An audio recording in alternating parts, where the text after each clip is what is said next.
Je vous salue Marie, pleine de grâce, le Seigneur est avec vous. Vous êtes bénie entre toutes les femmes, et Jésus, le fruit de vos entrailles, est béni. Sainte Marie, Mère de Dieu, priez pour nous pauvres pécheurs, maintenant et à l'heure de notre mort. Amen. Je vous salue Marie, pleine de grâce, le Seigneur est avec vous.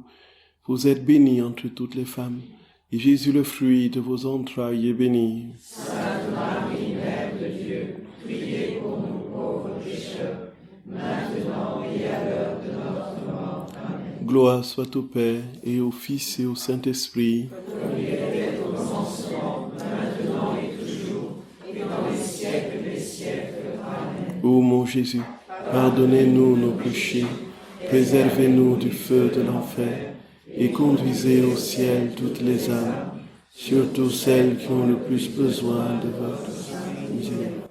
Ô Marie conçue sans péché, Priez pour nous qui avons recours à ô Marie conçue sans péché, vous. Priez pour nous qui avons recours à ô Marie conçue sans péché, vous. Priez pour nous qui avons recours à vous. que par la miséricorde de Dieu, les âmes des fidèles trépassés reposent en paix. Au nom du Père et du Fils et du Saint-Esprit. Amen. Nous avons commencé la dernière ligne droite et puis on a eu la grâce de ce rayon de soleil là qui, pendant qu'on priait là, qui nous a fait du bien. Donc ça nous rappelle bien de choses. Il y a tellement de petits signes comme ça que notre Seigneur nous donne pour nous dire, bon voilà, je vous réchauffe un peu quoi, vous voyez. Oui. Et c'est arrivé très, très souvent. Une fois à la cité de l'Immaculée, on avait terminé, donc on était au cœur de la retraite, je crois, c'était à la fin, on est sorti, il y a eu un immense arc-en-ciel comme ça, alors que rien ne s'y prêtait. Il n'y avait pas de pluie fine, il n'y avait pas de ce mélange de chaud et froid. Et dans un ciel absolument innocent, on a vu un immense arc-en-ciel comme ça qui traversait tout le... Ça nous a tellement... Oui. Et puis, ils nous ont dit que ça arrivait rarement et que quand il y avait des grands événements, il y avait ça qui se manifestait. Et cet été, à l'île Maurice, on était en train justement de parler des rondes, le soleil, ainsi de suite. Et puis à un moment donné où j'étais effectivement dans un moment de découragement parce que il y avait tout ce remue-ménage de Luisa Picaretta et puis bon, je disais oui, on dit ça et puis qu'est-ce que ça va donner, puis en tout ça, ainsi de suite. Et j'entends subitement les gens qui crient oh, oh, oh. Alors ils regardaient le ciel là. En fait, un phénomène qui n'a jamais été vu apparemment à l'île Maurice, au-dessus de l'endroit où nous étions en train de prêcher la retraite. Donc le soleil était là au milieu, et autour du soleil, comme un cercle comme ça, il y a un arc-en-ciel qui a entouré le soleil comme ça, et qui projetait des rayons de différentes couleurs c'était impressionnant. Et ils ont crié, et puis je suis sorti, j'étais moi-même impressionné. Donc ils ont dit qu'ils n'ont jamais vu ça à Maurice. Donc, justement à l'endroit et au moment où on venait de terminer de parler du soleil, et puis pour moi qui avait le moral dans les chaussettes, j'ai dit Seigneur, vraiment tu es là, voyez. Et puis du coup, ça m'a donné un coup de fouet pour repartir de plus belle. Et donc, en fait, si nous sommes dans la divine volonté, la nature nous dit tout, en fait. Le Seigneur nous dit tout son amour dans la nature, comme il le dit lui-même, frères et sœurs bien-aimés. Et puis, vraiment, entrons dans cette confiance et avançons. Le Seigneur nous conduit. Ça, c'est une certitude. Et c'est son œuvre. Et quoi qu'on fasse, il régnera. Il régnera. Par le commande règne. N'est-ce pas, nous sommes tous à toi. Jésus étant ton règne. De l'univers sois roi. Tu es roi de l'univers, Jésus. Tu es roi de l'univers. Et tu régneras, quoi qu'il arrive. Et le Sacré-Cœur vaincra. Donc, avançons dans cette confiance, frères et sœurs d'amour. Jésus est là. Jésus est là. Alors, comme je disais, nous n'aurons certainement pas le temps de lire les passages croustillants du livre du ciel sur les fruits de la souffrance. Et voici que, en révisant mes notes, je me suis rendu compte qu'il y avait un passage important du premier point que je n'avais pas mentionné et qu'il faut vraiment que nous voyions. Vraiment, on ne peut pas passer là-dessus. c'est tellement puissant. Alors, le premier point sur la souffrance dans la divine volonté.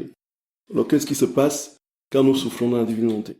Donc, permettez-moi de revenir au premier point alors qu'on avait presque déjà fini on devait commencer le dernier point là maintenant sur les fruits de la souffrance, dans les conséquences de la souffrance dans la divine volonté.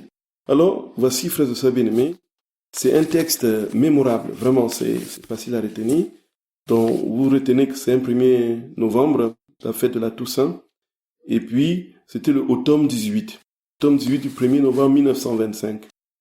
Alors, vous retenez que c'est la date de naissance du pape Jean-Paul II. C'était bien ça? C'est bien ça?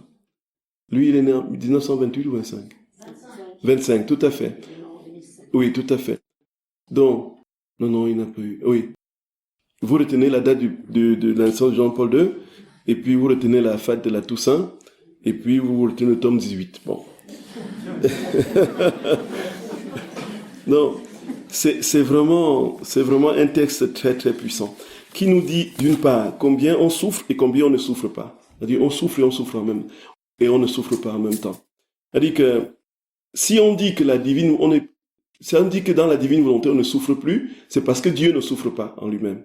Et parce qu'en nous, il ne peut pas souffrir au sens où on l'entend dans notre condition. Parce que rien ne peut atteindre et édulcorer sa béatitude. Il est parfaitement établi dans le ciel de son bonheur.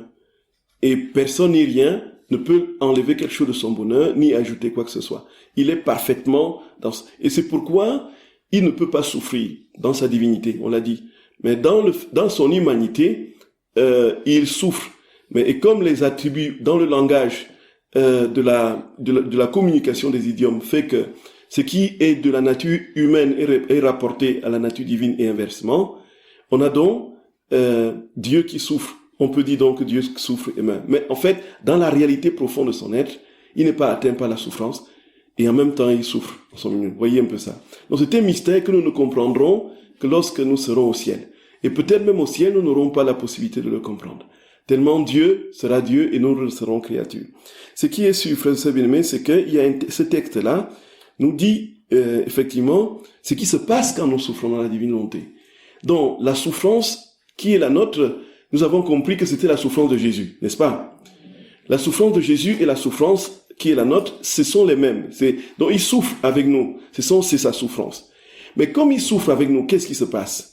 Donc, et comme rien ne se passe en lui dans l'ordre de la passibilité, donc de la souffrance, comme il ne souffre pas en lui, mais il souffre en nous, donc notre souffrance l'affecte, mais qu'est-ce qui se passe très concrètement? Alors d'abord, qui est Jésus en nous? Jésus, c'est lui, la perfection de sa sainteté et sa divine volonté. Jésus, c'est le ciel, puisque tous les saints sont en lui, tous les esprits célestes sont en lui, tous les anges sont en lui, Jésus est le ciel.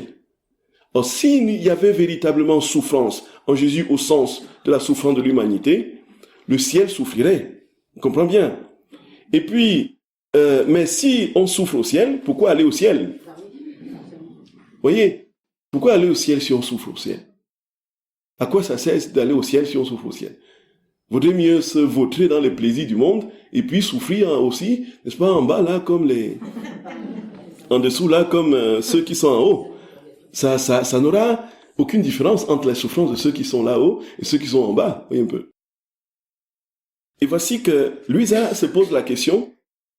Il dit, mais Jésus, tu es constamment absent. Elle part d'abord d'un questionnement. Et il faut dire que quand vous lisez le livre du ciel, vous vous rendez compte chaque fois que le Seigneur met les questions dans l'esprit de Louisa et elle les exprime pour que Jésus apporte des réponses. C'est habituellement comme ça. Et donc, elle dit, mais toi, tu ne connais jamais, la plus grande des souffrances, c'est quoi? C'est la privation d'un Dieu. Et puis, mais toi, tu dis que tu souffres, tu ne peux pas connaître ce que c'est que être privé d'un Dieu. Puisque toi, tu ne peux pas te priver de toi-même. Et puis, comment est-ce que tu pourrais mesurer la souffrance que j'endure? Donc, je souffre plus que toi, un peu. Parce que toi, tu ne sais pas ce que c'est que la plus grande souffrance du monde, ce qui est d'être privé d'un Dieu. C'est lumineux, non, frère Saint-Véné? Absolument lumineux. Et puis, voici que le Seigneur lui dit, mais ma fille, calme-toi, tu es dans l'anxiété, mais calme-toi, je te dis, quand tu souffrais, voici ta souffrance. Bon, il vaudrait mieux peut-être qu'on le lise tout simplement pour avoir les mots précis que Jésus utilise. Donc nous avons dit que c'était au tome 18 du 1er novembre 1925. Alors il dit, comme la souffrance d'être privé de Jésus a un accent mystérieux et divin, que n'ont pas les autres souffrances, et qu'elle a un poids plus lourd que toutes les autres souffrances mises ensemble, j'ai prié Jésus pour que dans sa bonté, il accepte ma souffrance et qu'à travers elle, il m'accorde la plus grande des grâces, que tous connaissent sa très sainte volonté, et que par son action mystérieuse et divine, elle résonne dans tous les cœurs et les appelle à vivre en elle, en écrasant de son poids la volonté humaine, les passions et les péchés, de sorte que tous puissent la connaître et l'aimer, et comprendre ce que signifie la perte d'un Dieu. Mais comment arriver à écrire tout ce qui s'est passé dans la tête? Ce serait trop long, et d'ailleurs j'aurais bien préféré tout garder sous silence. Mais l'obéissance m'est imposée, et j'ai dû procéder. Cependant, j'ai fini par me sentir épuisé et incapable de continuer. Alors mon doux Jésus a surgi de mon intérieur. Il était tout exténué et avait la bouche remplie de sang. Le sang était si abondant qu'il pouvait à peine parler. Le regard triste, il demanda mon aide. Devant sa souffrance, j'oubliais la mienne. Voyez, frères et sœurs d'amour, ce que nous avons dit, la première méthode pour souffrir, c'est quoi? Pour souffrir dans la divine volonté, c'est de contempler la souffrance de Jésus. Et nous contemplons sa souffrance et nous oublions la nôtre. C'est ce qui se passe ici, très clairement. En fait, était avec moi, je ne souffrais plus et je l'ai supplié de me laisser souffrir avec lui. Après que nous eussions souffert un moment ensemble, le sang disparut de sa bouche et voyant à quel point son absence m'avait affecté, il me serra sur lui et s'étendit en moi pour me remplir de lui.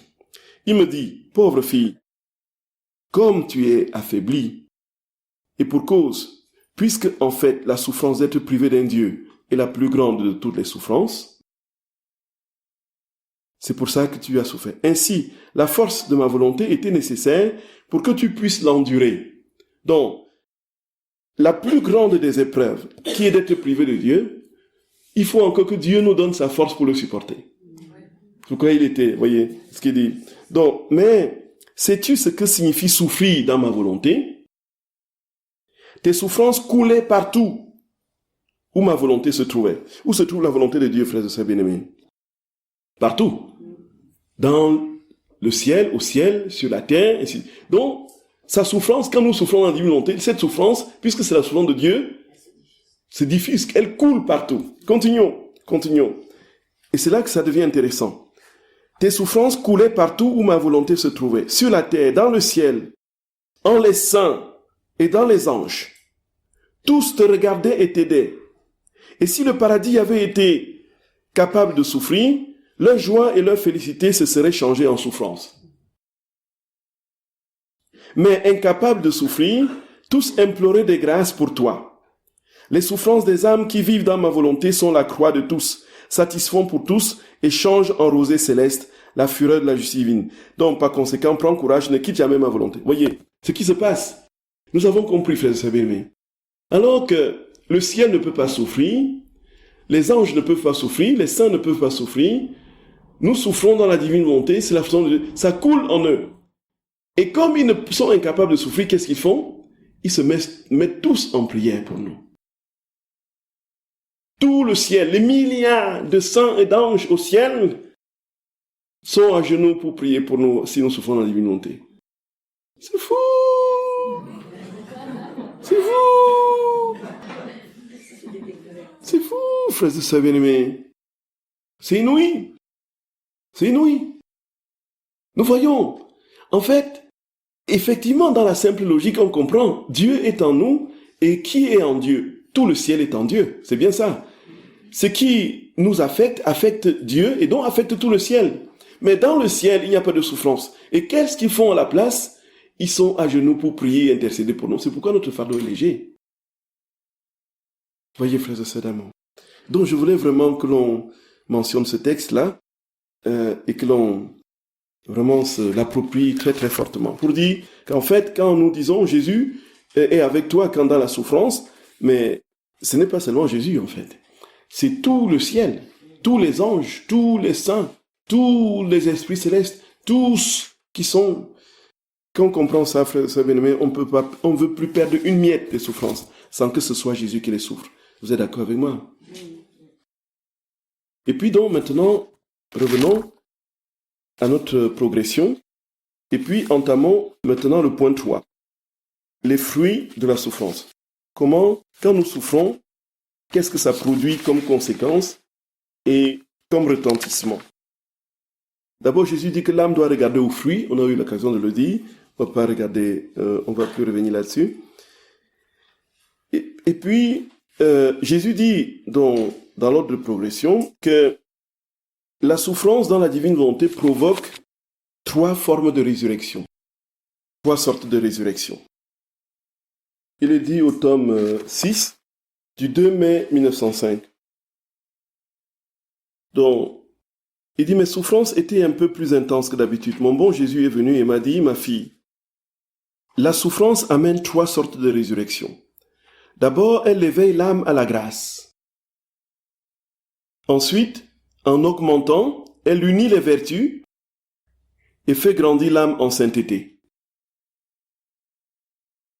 Finalement, en se poursuivant, elle perfectionne les vertus, les rend splendides et en forme une belle couronne dont l'âme est glorifiée sur la terre et dans le ciel. Cela dit, il disparut. Donc, c'est vraiment des leçons de maître, quoi. C'est-à-dire qu'il dépose la graine dans sa consistance là. Maintenant que ça fasse son chemin dans ton âme.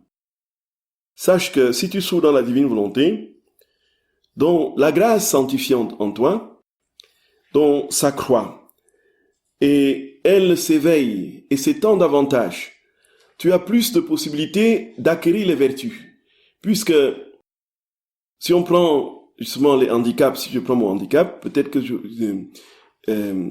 prends mon cas, donc le fait d'être diminué physiquement vous pose aussi dans un état intérieur, justement, où vous ne vous prenez pas facilement la tête, voyez, la grosse tête pour telle ou telle chose. Parce que les limites de vos possibilités, si vous êtes moins brillant et que vous voyez vos camarades brillamment réussis et que vous avez juste la moyenne, juste ainsi de suite, bon, vous avez moins l'occasion d'être, voyez, vaniteux et orgueilleux pour telle ou telle autre chose, voyez un peu.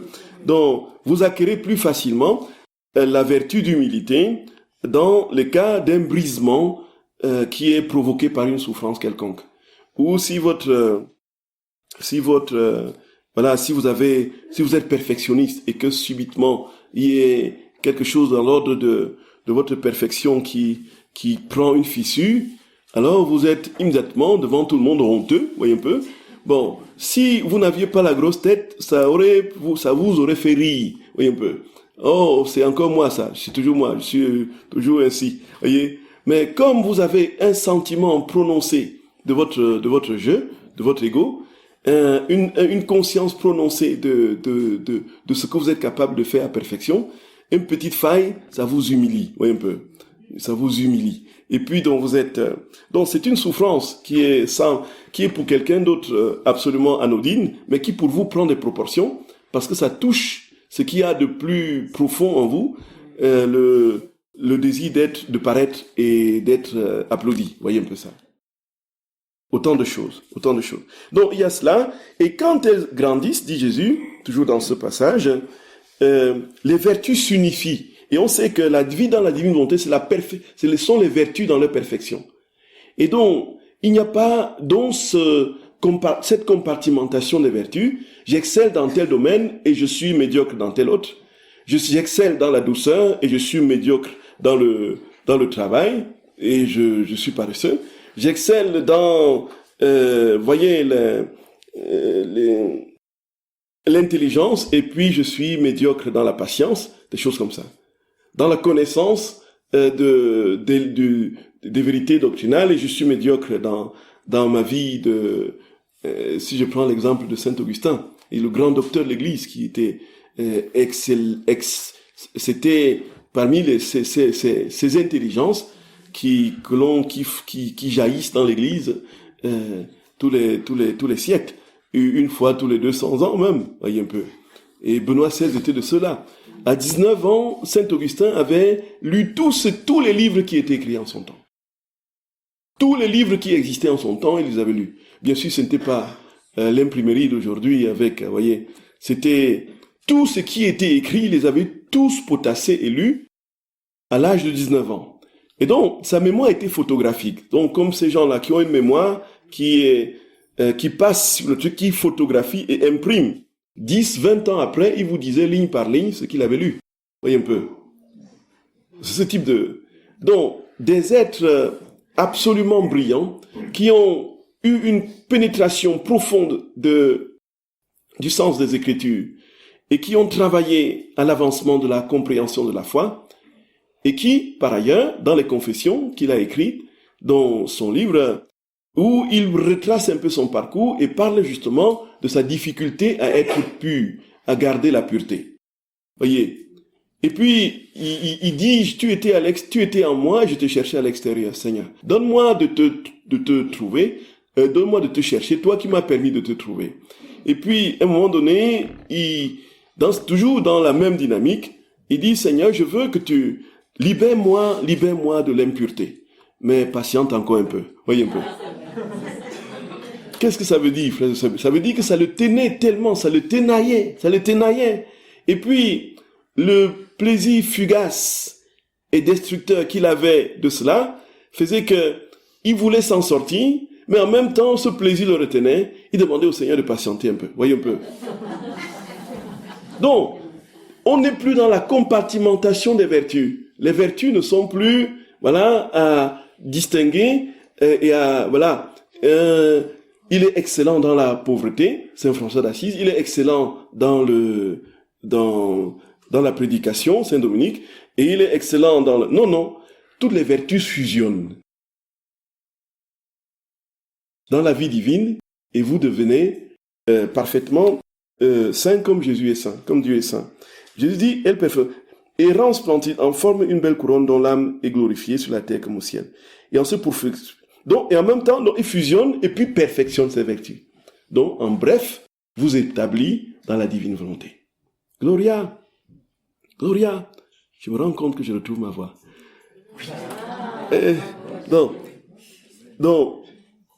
Frère Sabine, mais vous voyez, c'est impressionnant ce que Jésus... Oh, l'intelligence des intelligences, le Seigneur des seigneurs, le Maître des maîtres. Oh, nous devrions nous coucher devant Jésus, frère d'amour, à plat ventre, oui, vous voyez, et boire ses enseignements, boire sa vie, nous laisser transformer en lui, et puis nous relever comme lui. Et on va dire, mais qui est-ce que je vois dans ton visage, Jésus? C'est mon visage que je vois là. Et puis il va dire, oui, moi je me vois aussi dans ton visage, j'ai vu ça. Nous aurons réalisé notre vocation. Donc, autre élément, conséquence et fruit de la souffrance, c'est que les souffrances nous donnent la victoire sur les 3 ennemis de l'âme. Voilà. Donc la croix nous donne la victoire sur les 3 ennemis de l'âme. Donc c'est au tome 4 du 12 octobre 1900. Au tome 4 du 12 octobre 1900. Donc mon adorable Jésus continue de venir. Ce matin, il portait une couronne d'épines touffue. Je la lui ai enlevée tout doucement et la mis sur ma tête. Je lui dis, Seigneur, aide-moi à l'enfoncer. Il répondit, cette fois-ci, je veux que tu l'enfonces toi-même. Je veux voir ce que tu sais faire et comment tu veux souffrir par amour pour moi. Alors, je l'ai très bien enfoncé sur ma tête, d'autant plus qu'il s'agissait de démontrer à Jésus jusqu'où allait mon désir de souffrir pour lui. Tout attendri, Jésus me serra sur son cœur et me dit, ça suffit, mon cœur ne peut pas supporter de te voir souffrir davantage. Puis, m'ayant laissé très souffrante, mon bien-aimé Jésus ne fit plus que des allers-retours. Ensuite, il prit l'aspect du crucifié et me fit participer à ses souffrances. Il me dit, ma fille, les ennemis les plus puissants de l'homme sont l'amour des plaisirs, l'amour des richesses et l'amour des honneurs. Ces ennemis rendent l'homme malheureux parce qu'ils s'introduisent jusque dans son cœur. Ils le rongent continuellement, le rendent amer et l'abattent au point de lui faire perdre tout son bonheur. Et moi, sur le calvaire, sur la croix, j'ai vaincu ces 3 ennemis. J'ai aussi obtenu pour l'homme la grâce de les vaincre. Et je lui ai restitué le bonheur perdu. Voyez, si nous résumons toute l'œuvre de la sainteté, c'est dans la réalisation de la perfection dans ces trois domaines. Et c'est là-dessus que sont fondés les vœux de religion. Le vœu de pauvreté, le vœu de chasteté et le vœu d'obéissance. Le vœu de pauvreté pour combattre l'ennemi, n'est-ce pas, qui est l'amour des richesses. Le vœu d'obéissance pour combattre l'ennemi qui est l'amour des honneurs. Et le vœu de chasteté pour combattre l'ennemi qui est l'amour des plaisirs. Voilà, c'est ça en fait. Donc, et si dans ces trois domaines, nous sommes déjà extirpés et que Dieu travaille en nous, en fait, la sainteté, elle est à notre portée. Donc le Seigneur dit que la croix a ceci de particulier, qu'elle nous donne de vaincre ses ennemis. Et Dieu sait qu'elles sont ténaces. Donc nous pouvons tout simplement organiser notre confession. On peut, dans le sacrement de réconciliation, il y a plusieurs manières d'organiser sa confession et de la préparer. Donc ça peut être par ordre chronologique, selon les jours, voyez, dans tel jour, telle chose se passait, tel autre jour, telle chose se passait. Ça peut être par catégorie de péché, voyez, voilà. Et puis ici, on voit bien, ça peut être par catégorie des ennemis de l'âme, voyez un peu. Là, c'est dans le domaine de l'amour des richesses, un domaine de l'amour des honneurs, un domaine de l'amour du plaisir. On peut trouver tous les autres péchés, on les englobe dans dans ces catégories. On peut aussi s'organiser en fonction de Dieu, des autres et de nous. Voyez un peu. Qu'est-ce que j'ai fait contre Dieu? Qu'est-ce que j'ai fait contre les autres? Ce que je fais contre moi-même. Donc, ça, c'est autant de petites méthodes pour préparer notre confession. Mais ce qui est sûr, c'est que le Seigneur nous dit très clairement que la victoire nous est acquise par le biais de sa grâce coulant dans la croix, donc contre ses ennemis de l'âme. Et le Seigneur dit, dans un texte que nous allons peut-être ensemble comprendre, que quand l'âme souffre dans la divine volonté, Dieu donne quelque chose de sa divinité à l'âme. Donc, Dieu communique sa divinité à l'âme. Et l'on sait, frères et sœurs bien-aimés, on le comprendra. Lisons d'abord le texte. C'est au tome 4 du 26 décembre 1902. Donc, au tome 4 du 26 décembre 1902. Donc Jésus dit, donc pendant ce temps, mon adorable Jésus vint et me dit, ma fille, pourquoi perds-tu ton temps à rester troublée et inquiète comme ça? Donc parce qu'elle s'inquiète de ce que son confesseur pense d'elle, et puis de ce que, voilà, et les autres prêtres aussi. Elle a été écrasée par le poids de tout ce qu'il pouvait dire et sans pouvoir trouver le repos. Alors il dit, pendant ce temps, mon adorable Jésus vint et me dit, ma fille, pourquoi perds-tu ton temps à rester troublée et inquiète comme ça? En ce qui te concerne, il n'y a rien à craindre, tout étant de la providence divine qui permet les calomnies, les persécutions et les contrariétés pour justifier l'homme et le faire revenir à l'union à son Créateur. Seul à seul, sans appui humain, tel qu'il est sorti du sein de la création. Chez l'homme, aussi bon et saint qu'il soit, il reste toujours quelque chose de l'esprit humain dans son intérieur et à son extérieur. On est d'accord, frère Saint-Vénué? Beau faute des efforts, vous croyez que oui, là maintenant je suis établi dans une grande humilité.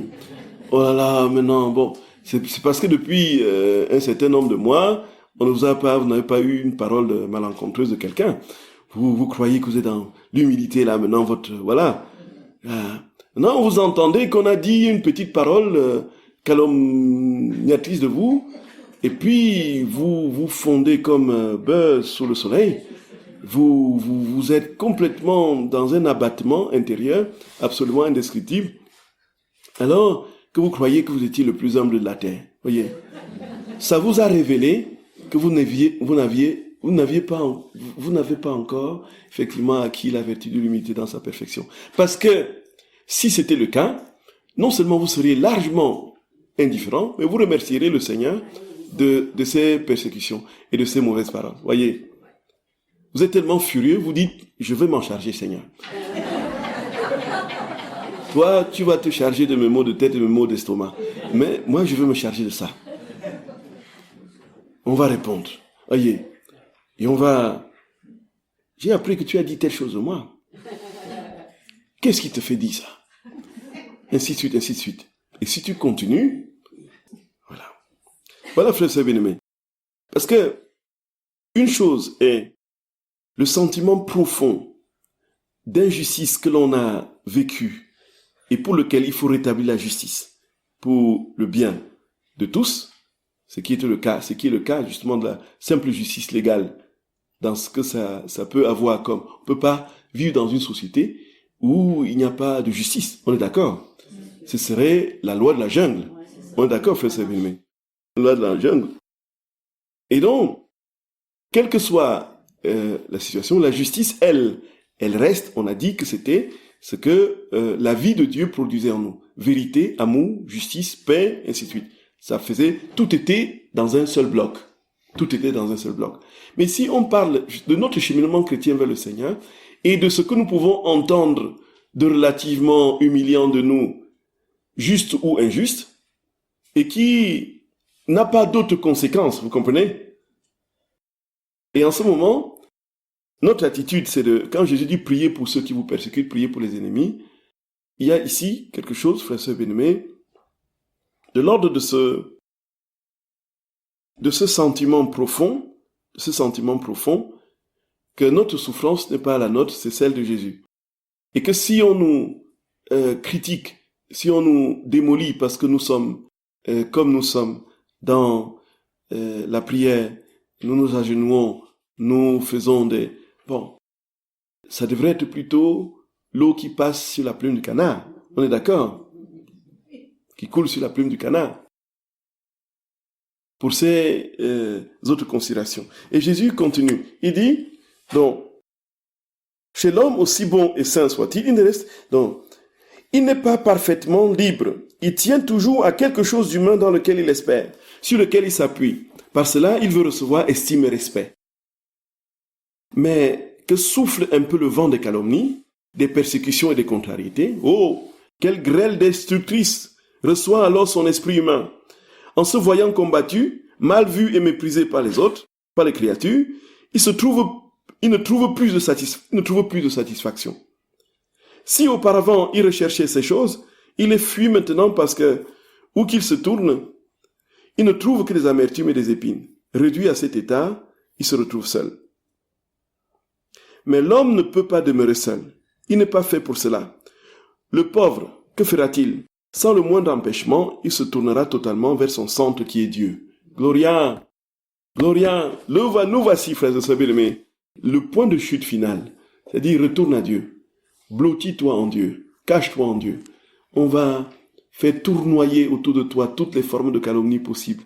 Sur ta pratique chrétienne, sur les livres que tu lis. On voudra même mettre les caméras dans ta chambre pour surveiller tes livres de chevet. Voyez un peu. Mais assure-toi que tant que tu es dans le Seigneur, les honneurs et le respect, tout comme les calomnies et les contrariétés, doivent te laisser indifférent. Ne commençons pas à prendre goût aux honneurs et aux manifestations, c'est ça le point de chute. Alors quand nous avons le sentiment d'être quelque chose, et puis parce qu'on a écouté tellement de flatteries, la chute est brutale et destructrice. Voyez. Et en même temps, si nous nous fondons dans les calomnies et les contrariétés, et que nous nous morfondons à longueur de temps, nous quittons la sphère de Dieu. Nous perdons la grâce. Donc, c'était déjà une maxime chez les saints. Voyez. Alors Dieu se donnera tout à lui, et lui se donnera tout à Dieu. Il appliquera son intelligence à connaître Dieu, sa mémoire à se souvenir de Dieu et de ses bienfaits, et sa volonté à l'aimer. Ma fille, voilà l'homme justifié, sanctifié et refait dans son âme. But pour lequel il a été créé. bien que plus tard il faudra traiter avec les créatures, il se voit offrir de l'aide, des appuis et de l'estime. Il recevra ces choses avec indifférence. Par expérience, il les reconnaîtra pour ce qu'elles sont. S'il s'en sert, il le fera seulement s'il voit en elles l'honneur et la gloire de Dieu, en se retrouvant toujours seul avec Dieu. Voilà.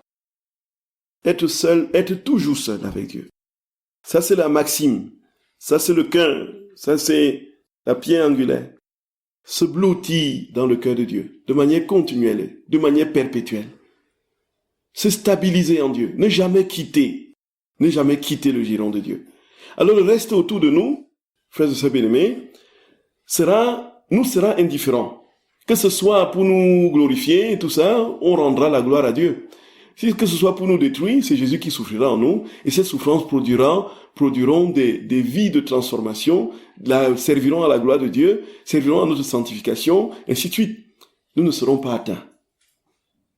De quoi Jésus dit, par ailleurs, que l'âme qui vit dans la divine volonté n'est pas atteinte par la souffrance. C'est dans ce sens-là. Voyez, frères et sœurs bien-aimés, voyez, frères et sœurs dames, voyez un peu ce que je veux dire, que le Seigneur dit pardon. Aucune beauté n'égale la souffrance pour Dieu seul. La souffrance ne peut pas entrer dans l'âme de celui qui vit, n'est-ce pas, dans la divine volonté. Et c'est dans ce sens-là, en fait. C'est que il y a une sainte indifférence qui laisse l'âme dans une stabilité de paix, dans une égalité d'humeur, tout simplement parce que rien ne le concerne, tout concerne Dieu. Voyez, frères et sœurs bien-aimés. Et c'est ainsi, par ce cheminement, qu'on comprend justement ce passage.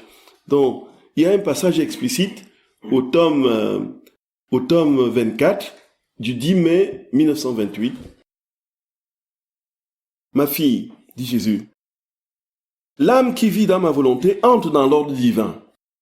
Et comme notre divinité est incapable de souffrance, rien, pas même la plus petite chose, ne peut le moins du monde assombrir notre perpétuel et infini bonheur. On est d'accord? Et les créatures peuvent bien nous offenser tant qu'elles veulent. La souffrance, les offenses restent à l'extérieur de nous, jamais en nous. Nous allons souffrir dans notre corps, souffrir dans notre psychisme, mais comme disent les mystiques du Carmel, la fine pointe de l'âme sera dans l'écrin de la béatitude de Dieu. Gloria, Gloria. Les créatures peuvent bien... Donc, si je commence à perdre le moral dans les chaussettes, parce qu'on attaque Luisa, parce que, voilà, on ne sait pas où on va, et tout ça, et puis, si je commence à me morfondre, mais là, ça, c'est la preuve que je ne suis pas dans la volonté. Ça, c'est certain. Ça, c'est mathématique, automatique et mathématique. Certitude absolue que je ne suis pas dans la volonté. Voyez un peu. Je devrais dire, Seigneur, voilà, c'est toi, quoi, c'est ton problème. Et puis, vas-y, continue ton combat. Hein. Mais nous, on te suit. On a aussi une certitude. Et garder une paix inaltérable. Inaltérable. Et j'étais dans cette inquiétude continuelle jusqu'à la dernière lettre, justement, de Monseigneur Bertrand, là, qui était une libération. Une libération. J'ai sauté de joie. Vous voyez, la preuve que, vous voyez, les mouvements de l'âme en dents de scie, un peu, c'est la preuve qu'on n'est pas encore stable. Pas encore stable. Vous voyez, c'est ça. Et Jésus continue en disant, donc il dit, et les offenses restent à l'extérieur de nous, jamais en nous. Et si une souffrance pouvait entrer en nous, elle perdrait immédiatement sa nature de souffrance et se transformerait en joie. Gloria! De la même manière, pour la créature qui vit dans ma volonté, la souffrance ne peut pas entrer dans son âme. D'autant plus que, ressentant en elle la lumière, la force, le bonheur de ma divine volonté, elle se sent déjà en possession de ce Jésus dont elle semble être privée. Comment peut-elle souffrir si elle le possède déjà? La souffrance, par conséquent, reste à l'extérieur de l'âme, c'est-à-dire dans la nature humaine. Et si l'âme ressent tout le spasme de ma privation et le poids d'une souffrance infinie, qui est la privation de moi, elle semble incapable de souffrir car elle est investie par le divin fiat. Elle est investie par le divin. Elle éprouve ainsi une souffrance sans souffrance. Gloria, une souffrance sans souffrance, un chagrin sans chagrin. Parce que la souffrance et les chagrins ne peuvent pénétrer le sanctuaire de ma volonté. La référence, c'est ce qu'on a dit là, le tome 24. Oui, c'est toujours le même. Le tome 24 au 10 mai 1928. C'est inouï, inouï. Vous êtes d'accord, frère Savine? Oui. Vous comprenez donc pourquoi il y a certaines âmes qui sont tellement... Ils ont tous les maux du monde, toutes les maladies du monde. Ils sont cabossés de partout. Et ils vous respirent comme ça un air de joie et de sainteté, de paix absolument incompréhensible, en décalage avec ce qu'ils vivent. On comprend pourquoi il y a des âmes qui sont dans toutes les formes de problèmes, qui sont marquées par la souffrance, mais qui dégagent et rayonnent une joie absolument incompréhensible, en profond décalage avec leur situation concrète.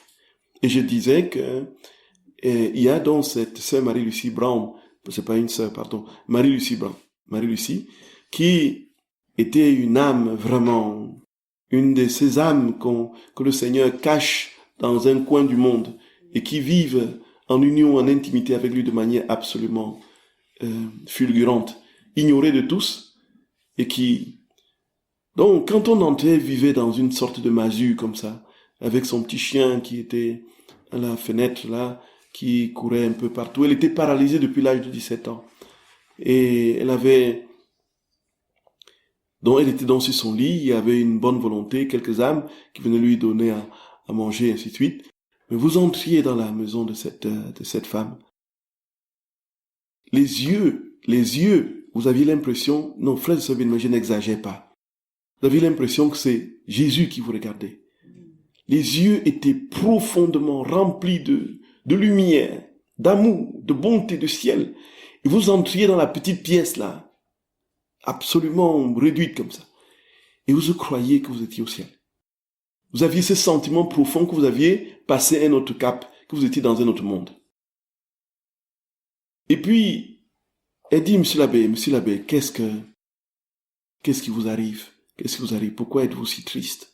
Moi, je n'ai rien dit. Vous n'avez rien, absolument rien dit. De mes souffrances et tout ça, voyez un peu. Mais elle avait perçu. Et j'avais un sourire. Mais ce sourire-là, frère Sabine, et là, elle a dit, je vais prier pour vous. Je vais prier pour vous. Je vais prier pour vous. Ces seules paroles, mais je suis parti de là complètement transformé. Alors que tout était là pour qu'elle soit la plus malheureuse du monde. On est d'accord? On a parlé de Marthe Robin hier. Si c'était un cas exceptionnel, voilà un autre cas. Tout simplement parce que la souffrance est dans l'humanité. Dans le sanctuaire de leur cœur, de leur intérieur, c'est le ciel. Ils vivent en intimité, en communion avec le Seigneur, de manière absolument puissante, de sorte que rien ne les affecte à l'intérieur. Ils sont dans une béatitude. Ils vivent déjà le ciel sur la terre.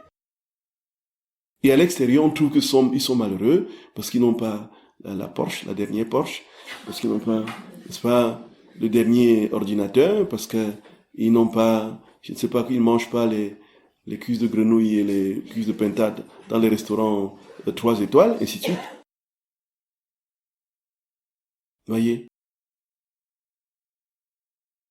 Voyez, frères et sœurs bien-aimés, aimons Jésus, aimons le Seigneur, frères et sœurs d'amour, aimons Jésus. Il n'y a pas d'autre secret. Il est là, il attend, il n'a qu'une seule envie, venir complètement nous consumer, dévaster tout ce qui en nous n'est pas lui, s'établir et faire de nous son ciel, faire de nous son ciel. C'est tout ce qu'il attend. Et si nous lui ouvrons la porte, si nous lui disons notre fiat, alors je vous assure, nous n'attendrons pas la seconde d'après, avant qu'il ne nous ait complètement mis le feu dans l'âme. Voyez.